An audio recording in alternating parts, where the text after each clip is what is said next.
The only thing worse than waking up in the middle of the night with a Charlie horse is avoiding these 7 players who I believe are extreme values in 2025 fantasy football drafts. But before we can talk about these 7 players in depth that I believe that you guys are going to want to draft in 2025 fantasy football, I would like to ask that if you are new to the channel and you don't have enjoyed today's video, that you hit that subscribe button down below. And while you're down there, whether you are new to the channel or not, that you please make sure to leave a like on today's video. It would help me out a ton. So without further ado, let's get into 7 insanely underrated players that you have to draft in 2025 fantasy football. We begin with the first insanely underrated player that you guys need to be drafting in 2025 fantasy football, and that is going to be De'Von Achane, running back of the Miami Dolphins, current sleeper ADP running back 5 at pick number 15. Currently in a 12-team league, he is going as the 3rd pick inside the 2nd round, which to me is absolutely free for the upside that you get out of De'Von Achane. In my opinion, De'Von Achane should be a first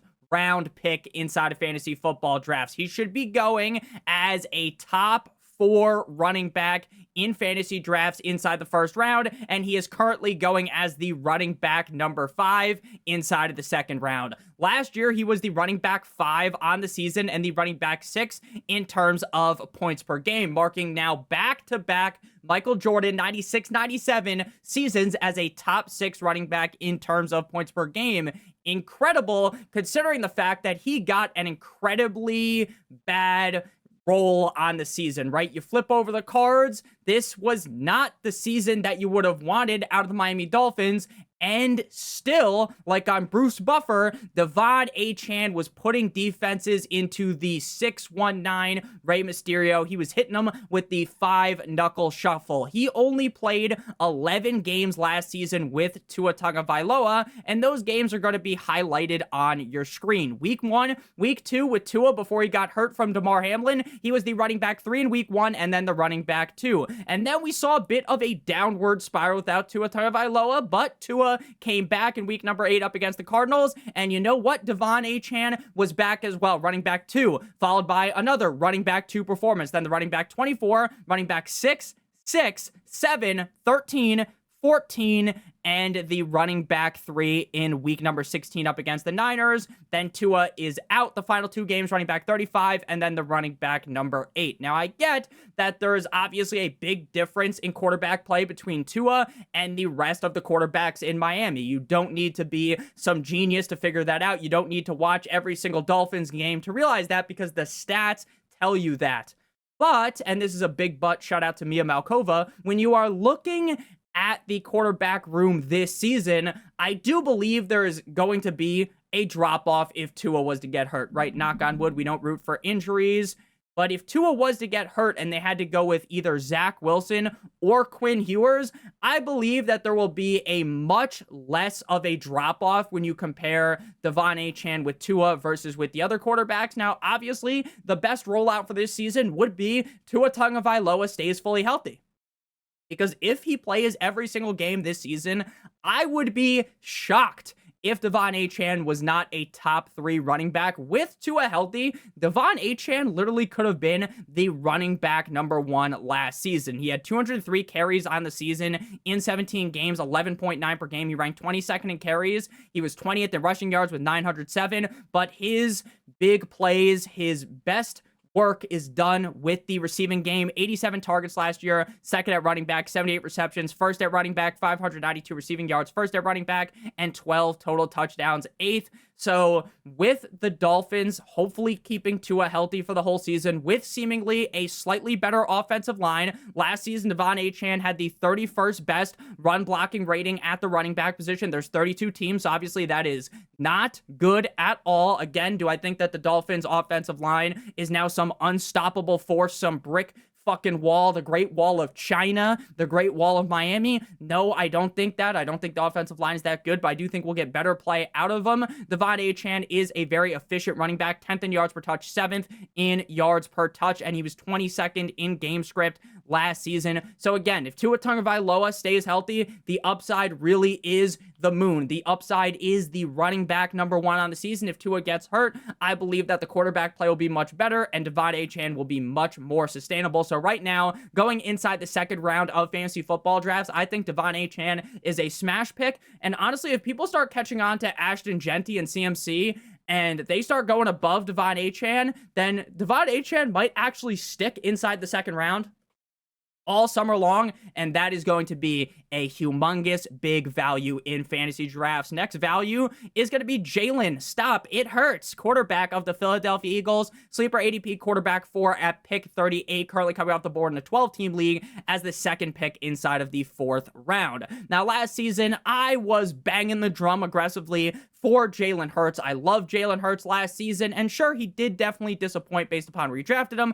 Quarterback 8 on the season, but quarterback 5 in points per game, and now people are heavily discounting him because of last season.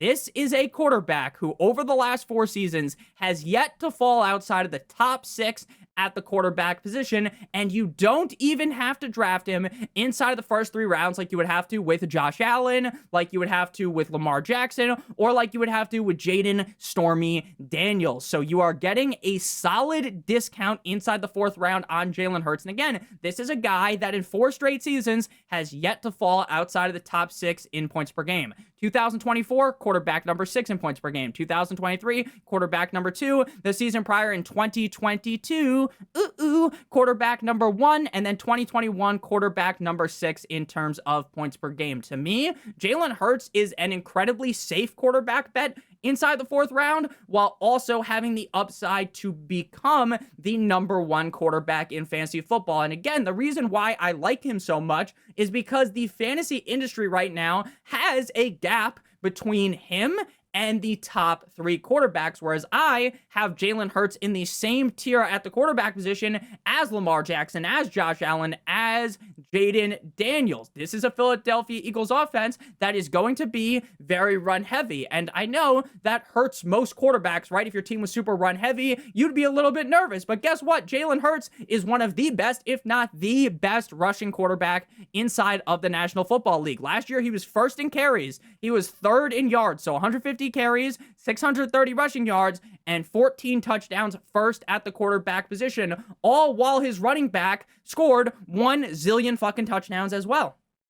Jalen Hurts is the kind of guy that in any given game could score multiple rushing touchdowns. He has that 40 plus point per game upside in any given game. Now, obviously on the season, it's very unlikely he finishes with 30 points per game on a 17-game sample size, but he could easily do that for you in the playoffs and be the reason why you win your fantasy league. He also has a loaded wide receiver room. He has A.J. Brown, he has Devontae Smith, and sure, I know Jahan Dotson isn't some fan favorite wide receiver, but he's solid. They also have Dallas Goedert, and Saquon Barkley's a solid pass catcher as well if he is called upon, if his number's called upon. So I believe that this is a great spot for Jalen Hurts. The offensive line is unstoppable. This is one of the best, if not the best offensive lines in the NFL. Jalen Hurts is an incredibly underrated passer. Last season, in terms of efficiency, 9th in quarterback rating, 10th in true passer rating, 8th in accuracy rating, 4th in yards per attempt, 4th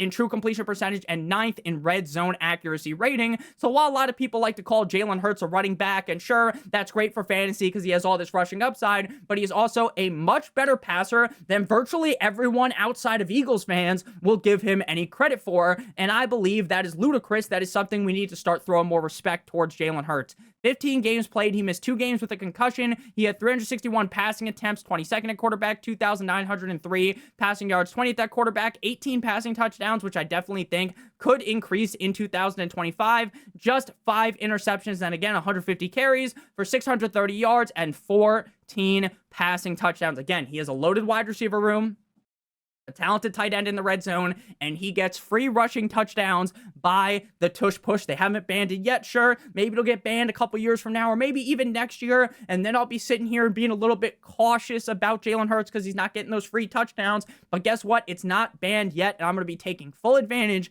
of the ADP gap for Jalen Hurts right now. At number 3, we got Jerry Jeudy, wide receiver of the Cleveland Browns, sleeper ADP wide receiver 35 at pick 71. The second to last pick, the penultimate pick inside of the 6th round, going as the 6.11. Now, this is a team that does have talent at wide receiver. Like, I am a fan of Cedric Tillman. I used to be a fan of Deontay Johnson. They have Jamari Drash, Mike Woods, David Bell, right? But we all know when push comes to shove who the number one wide receiver on this team is. And while Jerry Jeudy has left you walking with a limp before because he fucked you directly in the ass without the use of lube in prior seasons back in Denver when everyone was given the Sukala Mink special to Jerry Jeudy, he did really prove himself as the wide receiver 1 on this team. And Cedric Tillman, who knows how that will really work, right? He had a couple of great games, but Jerry Jeudy was really the consistent one on the team last season. Now, the biggest reason, in my opinion, why Jerry Jeudy is going outside the top 32, the top 34 at the wide receiver position is sometimes available inside of the 7th round is because of the quarterback situation, right? And that is what scares people. They've got Joe Flacco, Kenny Pickett, Dylan Gabriel, and Shedeur Sanders. Now, in my opinion, I think this season's going to be like one of those races where they hand off the baton. I'm not some fucking Olympic expert that magically remembers the name of these things. Maybe it's called, I have no idea what it's called, a relay. It's called a relay, like my iPhone stuck on replay. Joe Flacco, in my opinion, he'll be the lead signal caller, right? And then he's going to hand the baton to Pickett, and then that baton's probably going to eventually be handed to perfect timing Shedeur Sanders eventually. So I think we're going to get multiple different quarterbacks this season. And while that isn't definitely the best outlook, the best situation for a wide receiver, we did just see him put up a very solid season last year with not great quarterback play. He was the wide receiver 13 in PPR and the wide receiver 24 in points per game. He has had 2 seasons in his career as a top 24 wide receiver in terms of points per game. That was last year in 2024 and 2022 in Denver as the wide receiver number 19. Again, while I do think there's reason to, like Cedric Tillman as a late round dart throw wide receiver. There's reasons to like Deontay Johnson if you're in a super deep best ball league, right? And you want to go for that upside because Deontay Johnson has that upside to suck in targets with efficiency like he's a fucking vacuum, right? But at the end of the day, when push comes to shove, I really do believe that Jerry Jeudy has earned the right to be the number 1 receiver on this team. 17 games played last year, 144 targets, 8.5 per game. He ranked 7th at wide receiver in terms of targets, 11th with receptions with 95.3 per game, 1,229 receiving yards, 72.3 per game, ranking 6th, and 4 total touchdowns, ranking 49th. Now, I do not believe that magically Jerry Jeudy is going to turn into fucking Calvin Johnson in the red zone and score 15 touchdowns or something crazy like that, right? Because I don't even think the quarterback room allows him to do that. But this is going to be a guy that's getting 8, 9, 10 potential targets on a per game basis that you can get inside of the late 6th round, the early 7th round in some leagues. I am going to be taking advantage of that because while I have been a Jerry Jeudy detractor in the past, right? While I have been someone that faded Jerry Jeudy, there is a crystal clear pathway for him to be the number 1 wide receiver on a team that needs to throw the ball because frankly, no one thinks the Browns are some great team that's going to be putting the game on ice in the 3rd quarter, right? And they can just run the ball for fun in the 4th quarter. No, this is a team that's going to have to throw the ball a shit ton just like last year. He was 51st in target accuracy last year, so I do believe that will get better with the quarterbacks this year. And again, if he was able to do that well with pretty bad quarterback situation, I think he could perform yet again this season. So in the 7th round, a guy that I could see being a very reliable flex and potentially a solid wide receiver 2 for your fantasy team, I am definitely going to be taking my shots on him in the late 6th round or in the early 7th round. Next up, we move to Rome Odunze. Now, as a Rome Odunze truther, last year was a very bad run out for Rome Odunze. There was a lot of people are saying that Rome Odunze would have been the wide receiver 1 in last year's draft class had Marvin Harrison Jr. not been in that draft, right? Because his tape in college was beautiful. It spoke for itself. The numbers spoke for themselves. And it didn't end up working out, right? We drafted him last year at a similar range as this year, maybe even higher in some leagues right now, coming off the board as the wide receiver 36, pick 76, the 4th pick inside the 7th round. And he was the wide receiver 49 in PPR and the wide receiver 65 in points per game. So obviously, if you drafted Rome Odunze, he hit you with like some Travis Scott to Cody Rhodes level betrayal, kick to the face, right? He hit you with just every single WWE finishing move you could think of. He hit him with that, right? It was brutal, and it was a bad run out. The quarterback situation there, I like Caleb Williams, but Caleb definitely didn't live up to expectations. Matt Nagy's a complete and utter fucking dumbass. Obviously, he gets fired, and they bring in Ben Johnson. I think Ben Johnson being here is the true light at the end of the tunnel that's bringing me back towards being in favor of drafting Rome Odunze this season, because if you were like, Nick, sure, Caleb Williams is going to get better in his second year, which I agree with, but Matt Nagy's back, I am saying, fuck no, baby, to Rome Odunze, but I do believe that Ben Johnson is going to squeeze all the talent out of the metaphorical towel of Rome Odunze. But before we break down Rome Odunze some more and the other players in today's video, I would like to give you guys a quick word for our friends and our partner over at Underdog. Underdog Fantasy has a great offer for new users today. If you sign up using promo code Notorious or by clicking on the link in the video description, you will receive a free pick, something like Jones, higher than half of a point,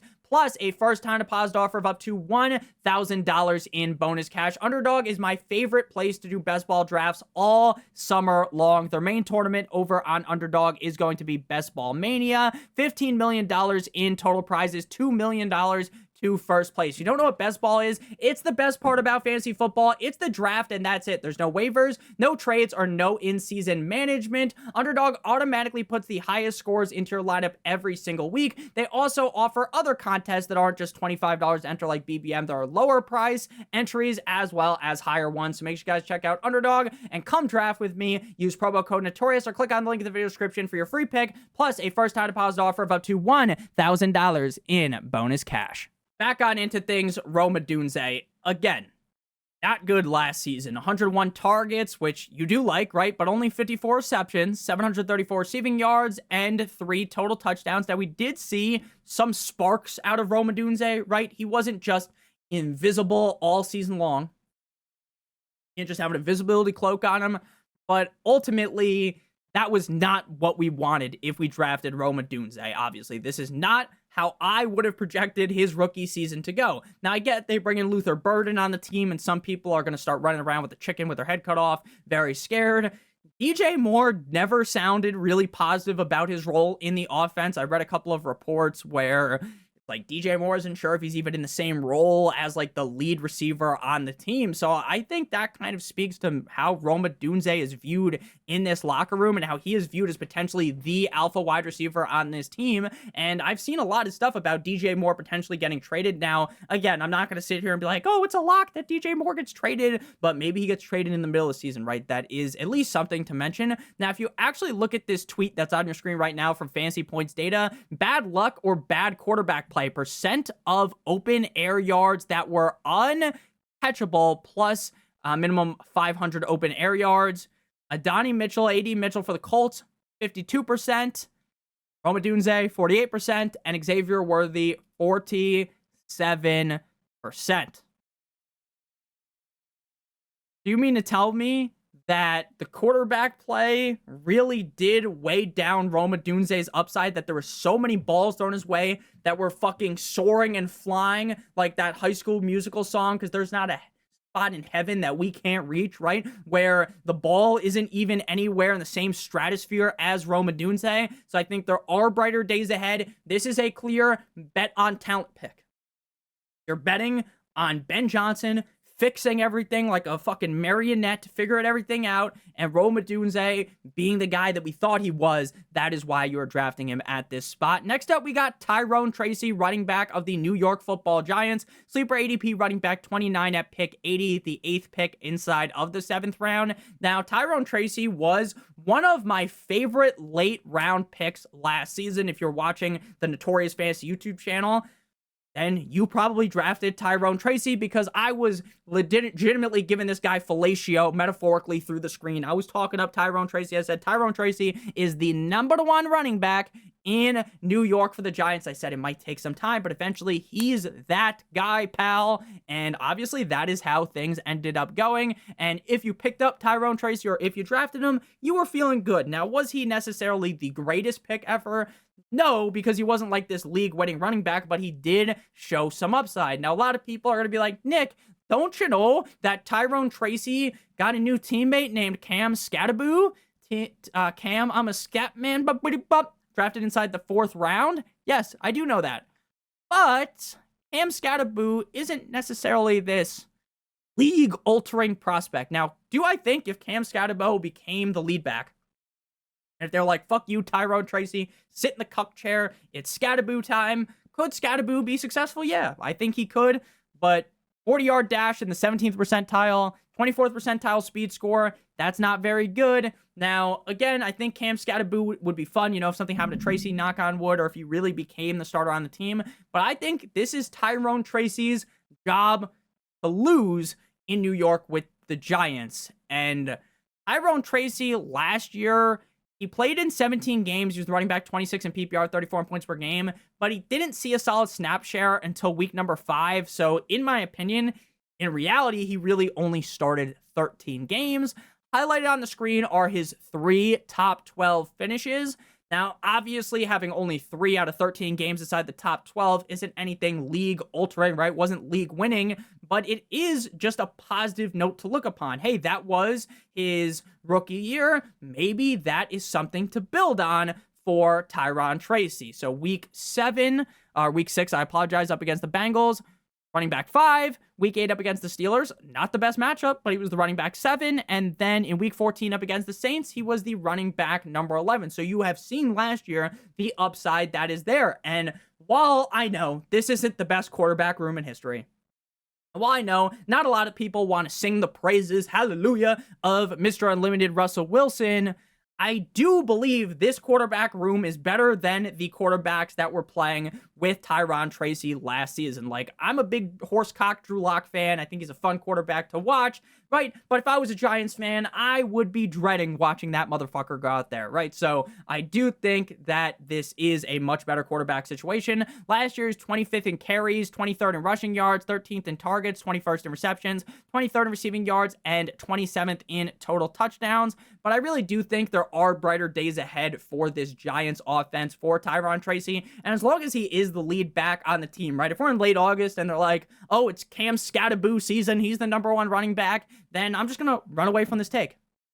But as of right now, my belief is he will be the guy, and I like his upside enough to draft him in that spot. Next up, we got Josh Downs, wide receiver of the Indianapolis Colts. Sleeper ADP wide receiver 48 at pick 104, the 8th pick inside the 9th round in a 12-team league. Now, Josh Downs actually finished much higher than his ADP last season as the wide receiver 35 and the wide receiver 31 in terms of points per game. He played in 14 games last season, missing 2 games with a high ankle sprain from the preseason, and then he missed another game with a shoulder injury from week 13. 107 targets, 7.6 per game. He ranked 28th at wide receiver with targets, 25th in receptions with 72, 5.1 per game, 803 receiving yards, 57.4 per game, 37th, and 5 total touchdowns, 40th, but he was very efficient. 22nd in yards per route run, 19th in formation adjusted yards per route run, 5th in route win rate, so this guy was pantsing DBs all season long, 19th in dominator rating, and 23rd in fantasy points per route run. Now, I found a graphic on Twitter that made me fully buy in on Josh Downs. If you look at top 10 wide receivers in targets per route run, this is a list of 10 motherfuckers who you could argue are top 3 wide receivers in the NFL. You might say some of these guys are the best wide receiver in the NFL. On this list is Puka, Malik Neighbors, Drake London, and then Josh Downs. And then, after Josh Downs, Cooper Kupp, sure, maybe you're not talking up Cooper Kupp anymore, but Nico Collins, A.J. Brown, CeeDee Lamb, Mike Evans, Amon-Ra St. Brown, and Josh Downs is smack close to the middle as the 4th-ranked guy in targets per route run at the wide receiver position. So Josh Downs commands targets. Josh Downs is that guy, pal, and you are getting him in the 9th round. This is the kind of guy, he's going to be in the 7th round probably come August, or maybe even the 6th round. People are going to really pump him up, and then maybe then you want to back up. But right now, if you're doing your best ball drafts over on Underdog, promo code Notorious, you need to be taking him now before it is too late. And look at this reception perception graphic. Things look great for Josh Downs. Success rate versus coverage. Man coverage, this motherfucker's 90th percentile versus man. He is 92nd percentile versus zone. 82nd percentile versus press. This is a guy that is going to get open. Now I understand, Nick, Daniel Jones isn't very good, and neither is Anthony Richardson. I agree, but we have seen Daniel Jones lock in the wide receivers of the past. I think Daniel Jones will probably end up being the quarterback one for a majority of the season, and as an Anthony Richardson fan, that hurts, but it's just the truth, and sometimes the truth hurts, right? So I think that we could be seeing Daniel Jones force-feeding Josh Downs, Wan'Dale Robinson style, and Josh Downs could end up being a top 24, top 18 wide receiver that you're getting as the wide receiver 48. Now, every other fantasy analyst likes Josh Downs, right? This isn't fucking breaking news. Someone likes Josh Downs. No, a lot of people like Josh Downs. He's probably one of the most consensus wide sleeper wide receivers. I also like Michael Pittman Jr. too, though, on this team, which is definitely less consensus than liking Josh Downs. But I like both because, honestly, the fact that you can get the potential wide receiver one on an offense in the 9th round with either Michael Pittman or Josh Downs, to me, is just crazy. At number 7, the final guy we're going to be discussing. So if you have enjoyed today's video thus far, hit that subscribe button like it owes you some money. Leave a like on today's video. Help me out a ton. I'm sweating. My hair is getting all fucked up, but we're having a great time. Hope you guys are too. Drake May. It's not Drizzy Drake May because Drizzy Drake London. Drake May, we need a nickname for him. Drake May, quarterback of the New England Deflatriots. Sleeper ADP quarterback 17 at pick 125, the 11.5. So if you wait on quarterback, he's free. And Drake May, to me, looks like the kind of guy that you want to invest in. Now, last season wasn't necessarily the best, right? I don't think you really can take too much away from last season. But now he has a better wide receiver room. The addition of Kyle Williams in the draft and the fact that they ended up bringing in Stephon Diggs. That's good. Now, again, say what you want about Stephon Diggs. How locked in really is he? He's on a party boat with Cardi B, who's shaking ass in his face. He's doing some of that pink cocaine, allegedly. Right? Sure, Stephon Diggs ain't the same Stephon Diggs, the Minnesota Miracle, Stephon Diggs, from all those years ago. But Stephon Diggs is still a good receiver. He's the best receiver on this fucking roster compared to the certified crumb bums he was throwing the rock to last season. I like Kyle Williams as well. So the offense, in my opinion, upgraded that way. The team also upgraded by getting away from the head coach that they hired for no fucking reason. I have no idea what that guy was doing. He was playing Jacoby Brissett instead of Drake May, which is stupid as well. And that also, in my opinion, kind of stunted the growth early on of Drake May, not allowing him to get in as good as rhythm as I think he would have gotten into if he played the full 17 games on the season. So now you get him working with the ones all summer, and you get a guy that, again, there were some spurts last season that I liked. Again, I'm not going to sit here and pretend like, oh, Drake May was this fucking fantastic, unstoppable quarterback in his rookie year, because he wasn't. Saw the flashes. 13 games played. Both Jets games, he actually threw 8 or less passes. And week 18, he only threw once up against the Bills. So those do tank his points per game number, where he was the quarterback 28 on the season. But in 4 of 10 of his real starts, so almost half the fucking time where he was actually starting, he was a top 12 quarterback. Week 6 versus the Texans, quarterback 10. Week 7 up against the Jaguars, quarterback 7. Week number 13 up against the Indianapolis Colts, quarterback 10. And week 15 up against the Arizona Cardinals, he was the quarterback number 11. Now, I get, in between those, there's some shit games. I really do believe in Drake May. And I hate to say it, because as a Dolphins fan, I hope Drake May is awful. I hope Drake May is a bust. I hope that Drake May never is any good. But if I'm being honest with you, I think he is good. I liked his tape back in college. He was 16th in QBR, 17th in fantasy points per drop back last season. And the best reason to like Drake May is his rushing upside. Now, I fully understand that he's not like Kyler out there. Kyler running around who looks like a child who stole his dad's phone, right? He's not Lamar. He's not Jalen Hurts. I fully get that. But 54 carries, 16th, 421 rushing yards, 9th, 2 rushing touchdowns, 14th. I think things could be better in that range. Again, I believe the offense will be better because we didn't even talk about this. They drafted Travion Henderson, who I think is a solid running back as well. So I think the offense is going to get better.